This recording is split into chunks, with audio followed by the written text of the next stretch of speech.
What is the play out of revolution, turning its fury not just on kings, but on the women caught in its path?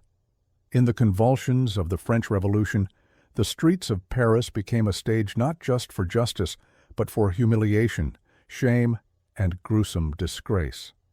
Public shaming was wielded as a political weapon, particularly against women perceived as loyal to the Ancien Regime or resistant to the fervor of revolutionary change. What began as a cry for liberation and justice often devolved into ritualized displays of vengeance. During the March on Versailles, in October 1789, thousands of women stormed the royal palace demanding for greener pastures and reformation. Though they were hailed as heroines of the revolution, that same revolutionary tide would later turn against other women, especially those of noble birth. Female courtiers and aristocratic women suspected of royalist ties were dragged before hostile crowds, often jeered at and insulted, their dignity stripped as publicly as their titles. In the grim procession to the guillotine, women such as Madame Roland, a prominent Girondin and intellectual, were transported in open tumbrils, carts designed to maximize public exposure. As they passed through Paris, sans-culotte spectators mocked them, hurling insults and epithets. This was not simply transportation, it was a spectacle of degradation, a final ritual before death meant to erase any remnants of aristocratic pride. Punishment extended beyond execution. Women denounced as counter-revolutionary were often subjected to symbolic acts of humiliation, head-shaving, enforced undressing to their shifts, and being paraded as cautionary examples. These actions, conducted in broad daylight, reflected the revolution's darker inclination toward street-level justice, where moral retribution blurred with public cruelty. As the revolution radicalized, it wasn't just tyrants who were targeted, but anyone, especially any woman, who stood on the wrong side of public opinion. Brutal conditions. Inside revolutionary prisons. If the streets offered humiliation, the prisons of revolutionary France delivered silent suffering. Behind iron bars and stone walls, thousands of women, noble and common alike, endured a daily descent into neglect, fear, and uncertainty. At the heart of Paris stood the Conciergerie, ominously referred to as the antechamber to the guillotine. Once a royal palace, it had become a transit point for the condemned. Female prisoners here were crammed into overcrowded, poorly ventilated cells where straw beds served as their only comfort. Illness spread quickly, and basic sanitation was nearly non-existent.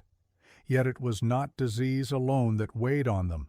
It was the suffocating silence of not knowing if the next sunrise would be their last.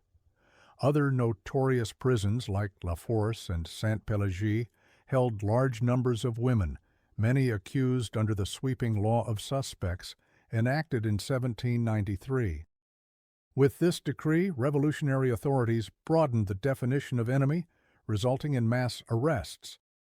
Women with aristocratic titles, vague connections to émigrés, or even insufficient revolutionary zeal were suddenly deemed dangerous. The system was overwhelmed and living conditions deteriorated further, as cells meant for 6 might hold triple that number.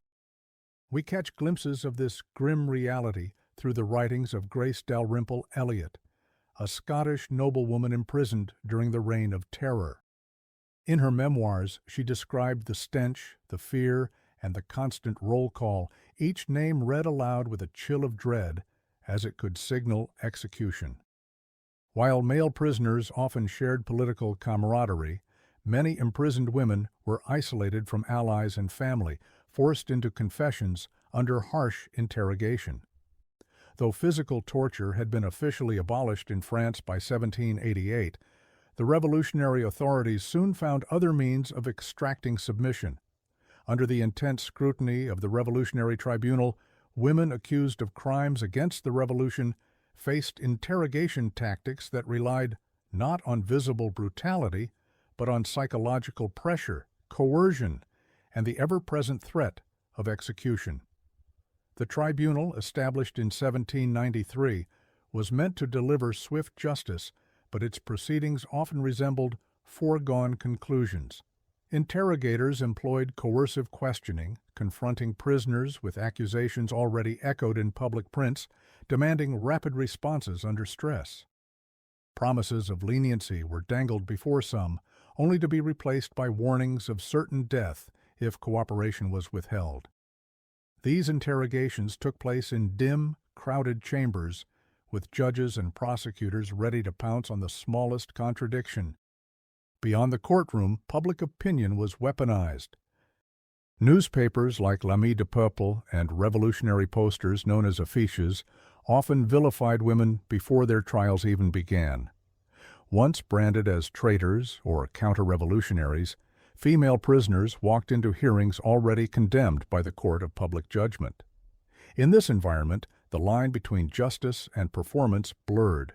Confessions, when given, were rarely born of guilt, but of fatigue, fear, and the crushing weight of revolutionary expectation. In September, massacres, women slaughtered without trial. In early September 1792, the revolution crossed a terrifying threshold. Between the 2nd and 6th of that month, the prisons of Paris became sites of mass killings, fueled by fear, suspicion, and the breakdown of judicial order. What began as a response to rumors of counter-revolutionary plots and foreign invasion quickly spiraled into uncontrolled violence. The September massacres, as they are now known, claimed the lives of over 1,000 prisoners, and among them were dozens of women executed without trial. Female inmates of La Force and Salpêtrière prisons, many accused of aristocratic sympathies or ties to the clergy, were targeted alongside their male counterparts. These were not formal executions, they were mob killings, carried out by citizens convinced they were acting in the revolution's defense. The women, some elderly or infirm, were forcibly removed from their cells, condemned in impromptu tribunals, and dispatched with rudimentary weapons. Among the most remembered victims of the terror were the Carmelite nuns of Compiègne, though their execution came in 1794, 2 years after the September massacres. Their deaths reflected the revolution's escalating war on religion.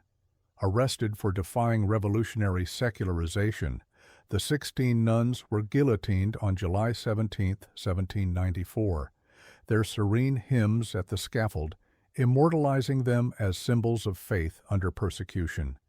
In contrast, the women killed in the September massacres of 1792 remain largely nameless, their stories erased by the chaos of mob violence. This episode marked a chilling moment when revolutionary justice gave way to collective panic. Even prominent revolutionaries like Georges Danton justified the slaughter, saying, "Let us be terrible so the people will not have to be." The execution of Marie Antoinette, the guillotine's celebrity victim.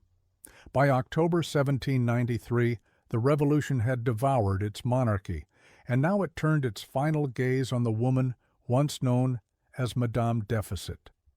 On October 16, 1793, Marie Antoinette, former Queen of France, was executed at the Place de la Révolution, a moment of spectacle that symbolized the revolution's desire not just to dismantle a regime, but to humiliate it completely. After the execution of Louis XVI in January of the same year, Marie Antoinette was no longer referred to by her royal title. Revolutionary authorities gave her a new name, the Widow Capet, stripping her of both dignity and past identity. Confined to a small cold cell in the Conciergerie, she was placed under strict surveillance, even while sleeping. The once elaborate rituals of Versailles had been replaced by harsh solitude and the ever-present sound of dripping water and iron keys. Her trial at the Revolutionary Tribunal was swift and politically motivated. Accusations of treason were accompanied by deeply personal and fabricated claims, including an inflammatory charge of incest with her own son. The allegation was designed not for legal substance, but to incite public fury. Though she denied it firmly, the damage was done. As historian Jules Michelet observed, they needed a monster, not a woman. Her final ride through Paris was not in a closed carriage, but in an open cart, fully exposed to a jeering crowd.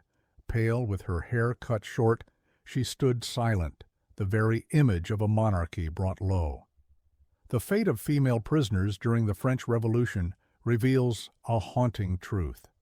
When power shifts violently, it is often the voiceless who pay the highest price. In cellars, courtrooms, and crowded squares, women became both symbols and scapegoats, bearing the weight of a nation's rage and fear. Their suffering was not incidental. It was political, public, and enduring. As the curtains close on this chapter of history, we are left with a haunting reminder. Revolutions, though born of noble ideals, often leave in their wake a trail of shattered lives and silenced voices. The stories of these women, caught in the maelstrom of the French Revolution, serve as a poignant testament to the enduring cost of radical change. Their legacies whisper to us across the centuries, urging us to remember that true justice must always be tempered with compassion and humanity. Thank you for joining us on this journey into the shadows of history